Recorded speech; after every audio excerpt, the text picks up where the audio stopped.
কিন্তু প্রোডাক্ট কোনো ধরনের আমার টিস্যুতে কিন্তু আসেনি। মেকআপ করছো কিন্তু একটু বাদেই মনে হচ্ছে ফেস থেকে সব মেকআপ গলে পড়ে গেল। নো, এটা আর কখনোই হবে না। আজ আমি তোমাদের দেখাবো কিভাবে একটা লং লাস্টিং মেকআপ বেস তৈরি করতে হয়, আর এটা হলো আমার পুজো সিরিজের প্রথম ভিডিও। চলো দেরি না করে আজকের ভিডিওটাকে শুরু করা যাক। বেস মেকআপ শুরু করার আগে স্কিনটা একটু প্রিপেয়ার করে নিতে হবে, কারণ লং লাস্টিং মেকআপ করতে কিন্তু এই স্টেপটা ভীষণ ইম্পর্টেন্ট। কি করতে হবে? আইস কিউব নিতে হবে।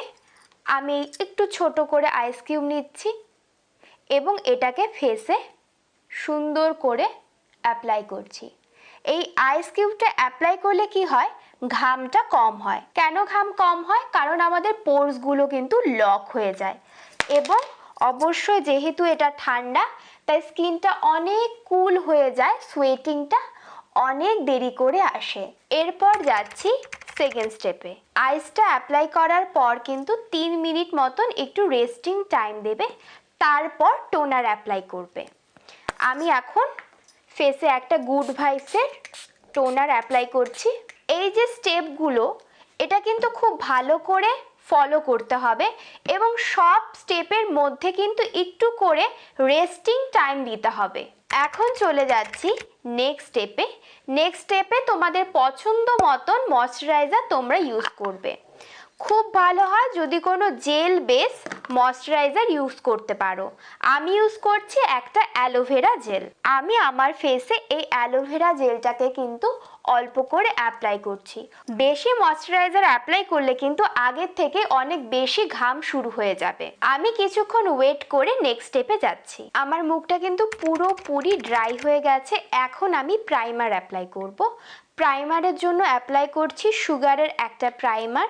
তোমরা জানো আমি কিন্তু এই প্রাইমারটা সব সময় ইউজ করি। আমার নোজ এরিয়াতে যেখানে লার্জ পোর আছে বা খুব সোয়েটিং হয় সেখানেই আমি প্রাইমারটা অ্যাপ্লাই করছি, এবং আমার এই মাউথ এরিয়াতে অ্যাপ্লাই করছি খুব সুন্দর করে। এখন আমি আমার এই পিগমেন্টেড এরিয়াতে যেখানে যেখানে একটু ডার্ক স্পট রয়েছে সেটাকে কিন্তু আমি একটু কালার কারেক্ট করে নেব। আজ আমি কিন্তু অরেঞ্জ কালার কারেক্টর ইউজ করছি না, আমি এলেগালের একটা কনসিলারের ডার্ক শেড ইউজ করছি। এভাবেও কিন্তু তোমরা তোমাদের ডার্ক স্পটকে হাইড করতে পারবে নিজের টোনের থেকে একটু ডার্ক একটা শেড নিয়ে। আমি এটার সাথে মিক্সড করছি ম্যাজিক ড্রপ, এটা রিকোডের। আমি কিন্তু আগের ভিডিওতে এই প্রোডাক্টটা সম্পর্কে অনেক ডিটেলস দিয়েছি, তোমরা কিন্তু ভিডিওটা দেখে নিতে পারো। এই প্রোডাক্টটা মিক্সড করলে কিন্তু তোমাদের যে মেকআপটা সেটা অনেকটাই লং লাস্টিং হয়ে যাবে, তাই স্টেপে স্টেপে এটাকে অ্যাপ্লাই করতে হবে। সুন্দর করে আমি এটা অ্যাপ্লাই করে নিচ্ছি। আমার এই এরিয়াটাতে কিন্তু অনেক বেশি পিগমেন্টেশন আছে, এটাকে ভালো করে হাইড করে নিতে হবে। এখন আমি ফাউন্ডেশন অ্যাপ্লাই করব। ফাউন্ডেশনের জন্য আমি ইউজ করছি রিকোডের ফাউন্ডেশন, এবং তার সাথে এই ম্যাজিক ড্রপটা, এই দুটোকে মিক্সড করে নেব। এই অল্প পরিমাণে 1 পাম্প মতন আমি এটা নিচ্ছি, কারণ এটা অনেকটাই থিক, পুরো মুখটা কিন্তু অল্প একটু কোয়ান্টিটিতেই কভার হয়ে যাবে। তার সাথে নিচ্ছি এটা 1 ড্রপ মতন নিয়ে এটাকে খুব সুন্দর করে মিক্সড করব। অল্প করে দিচ্ছি এবং এটাকে ব্লেন্ড করে দিচ্ছি। এটা কিন্তু ছেড়ে দেওয়া যাবে না, সাথে সাথে ব্লেন্ড করে নিতে হবে। যে ফুল ফেসে ভালো করে অ্যাপ্লাই করে নেব তারপর এটাকে ব্লেন্ড করব, তাহলে কিন্তু কখনোই এটা আর ব্লেন্ড হবে না। তাই তাড়াতাড়ি করে ব্লেন্ড করে নিতে হবে। জাস্ট অ্যাপ্লাই এবং ব্লেন্ড, অ্যাপ্লাই এবং ব্লেন্ড। আমি কিন্তু দেখতেই পাচ্ছ খুব অল্প করে নিচ্ছি, কারণ আমি যদি বেশি নেই তাহলে কিন্তু আর ব্লেন্ড করতে পারবো না।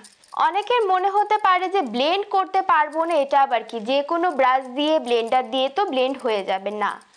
এটা যদি বসে যায় মুখে কিন্তু সাদা সাদা ছোপ ছোপ হয়ে যাবে, তখন কিন্তু তুমি যতই উপর দিয়ে ব্লেন্ড করো কোনো দিনই এটা কিন্তু প্লেন ফিনিশ আসবে না। ফাউন্ডেশনটা কিন্তু পুরো ব্লেন্ড করে নিয়েছি। এখন আমি কন্ট্যুর অ্যাপ্লাই করব। কন্ট্যুরের জন্য জাস্ট এই বরাবর অল্প করে কন্ট্যুর অ্যাপ্লাই করছি, এবং জ লাইনে অল্প করে কন্ট্যুর অ্যাপ্লাই করছি, কারণ অল্প করে করলেও তোমাদের কন্ট্যুরটা কিন্তু করতেই হবে, নয়তো ফেসটা কিন্তু পুরো ফ্ল্যাট দেখাবে। এখানেও হালকা করে অ্যাপ্লাই করে নিচ্ছি এবং এখানেও সুন্দর করে অ্যাপ্লাই করে নিচ্ছি। তারপর কি করব, তারপর নিয়ে এটাকে একটা ব্রাশ দিয়ে সুন্দর করে ওপর দিক বরাবর ব্লেন্ড করব।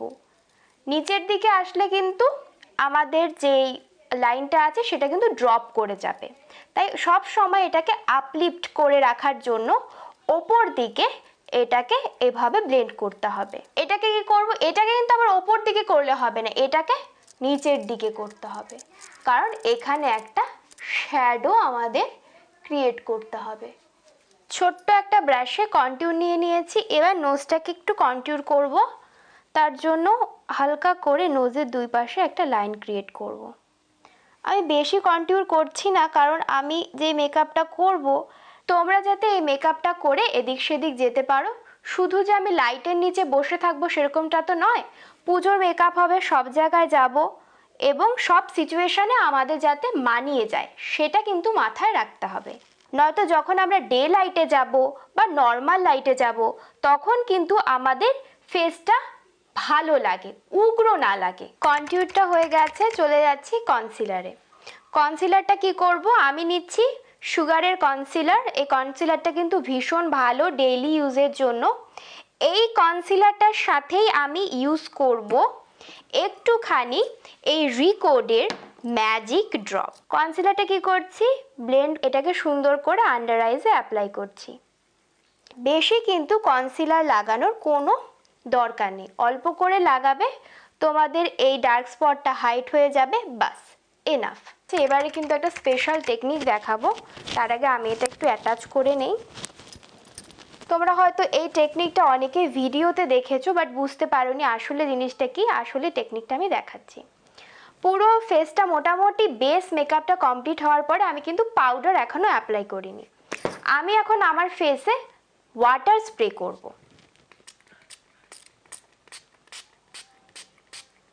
বেশ অনেকটা পরিমাণে কিন্তু ওয়াটার আমি স্প্রে করেছি, কারণ কি যাতে আমার ফেসটা কুল হয়ে যায়।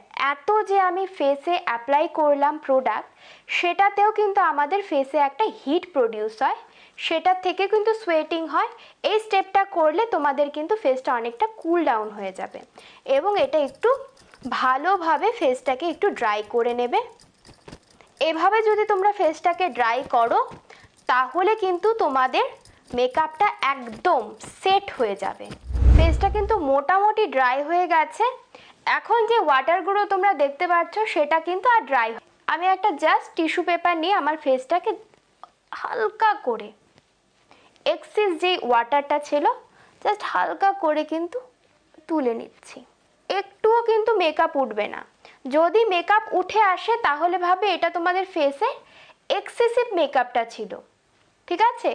এক্সেস যেটা হয়েছে আমাদের স্কিন অ্যাবজর্ব করতে পারেনি সেটা উঠতে পারে, সেটাও কিন্তু খুবই অল্প পরিমাণে। ফেসটা কতটা একটুও কিন্তু প্রোডাক্ট এবং ফিনিশিংটাও কিন্তু আমার টিস্যুতে কিন্তু আসেনি। এখন আমি আমার ফেসে হালকা করে পাউডারটা অ্যাপ্লাই করে পাউডার সেটিং করে তারপর আমি আমার বেস মেকআপটাকে কিন্তু শেষ করছি। পাউডারের জন্য আমি অ্যাপ্লাই করছি সুগারের একটা পাউডার, বানানা পাউডার। জাস্ট হালকা করে এটা আমি আমার আন্ডার আইজে এবং এখানে যেখানে একটু বেশি ঘাম হয়, পুরো ফেসে আমি অ্যাপ্লাই করব না, এই দুটো স্পটে অ্যাপ্লাই করে সুন্দর করে এটাকে কিন্তু ঝেড়েও ফেলতে হবে তাড়াতাড়ি, নয়তো এটাও কিন্তু এই ফাউন্ডেশন এই মেকআপের সাথে একদম সাদা হয়ে সেট হয়ে যাবে। তাই সুন্দর করে জাস্ট অ্যাপ্লাই করবে এবং ঝেড়ে ফেলে দেবে। এই ছিল তোমাদের বেস মেকআপ। আমি দেখালাম কিভাবে একটা সোয়েট রেজিস্ট্যান্ট, ওয়াটার রেজিস্ট্যান্ট তোমরা বেস মেকআপ ক্রিয়েট করতে পারবে, যেটা হবে অল ডে লং লাস্টিং। তো তোমরা যদি এই ভিডিওটা পছন্দ করে থাকো অবশ্যই আমার চ্যানেলটাকে সাবস্ক্রাইব করবে এবং আমার ফেসবুক পেজটাকেও কিন্তু ফলো করতে ভুলবে না। এরপরে আসতে চলেছে এটার সেকেন্ড পার্ট, আই মেকআপ। চলো দেখা হচ্ছে আবার পরবর্তী ভিডিওতে।